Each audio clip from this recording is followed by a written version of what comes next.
look around, it's apparent. On every street, there are at least 4 to 5, maybe 6 abandoned houses. Well, it's a problem that can be seen in several communities across Northeast Ohio. Homeowners with frustrations of leftover images of a struggling economy.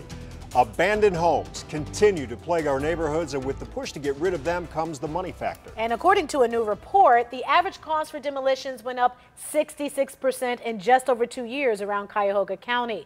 News 5's Mona Kozar-Abdi spoke with the Special Inspector General, who says this raises a red flag for the watchdog agency.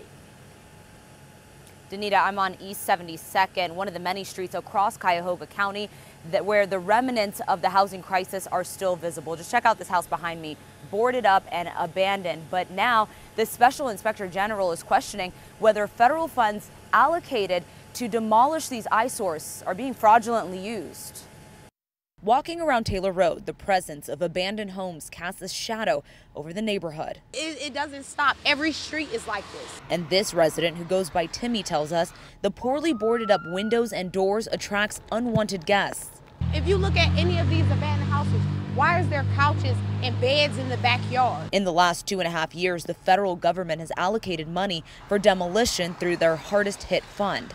Cuyahoga County receiving a bulk of the funds, about $52 million. 34 million of which they've already spent. We've demolished about 1,900 with these funds. However, in a new report, the Special Inspector General says a rise in demolition costs in the Cleveland area has set off alarms in Washington. Here in Cleveland, we saw a cost rise 66%. That's pretty significant in such a short period of time. Meaning demolition went from an average $9,000 per house to $15,000. The report also found that due to a lack of regulatory policies in states like Ohio, the HHF program is vulnerable to fraud. Our job is to make sure these funds are not a cash cow to anyone. But Bill Whitney with the Cuyahoga County Land Bank says new factors, not fraud, explain the rise in demolition costs. The most expensive and one of the nicest that the program offers is up to $6,000 of landscaping on the vacant lots that remain after the demolition. He also cites the removal of household trash as an additional expense.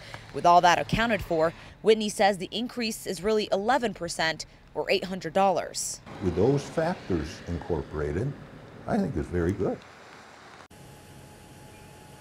And the Special Inspector General's report also suggests stronger action from the Treasury Department and state agencies to further ensure protection from possible fraud. Live in Cleveland, Mona Kozar-Abdi, News 5.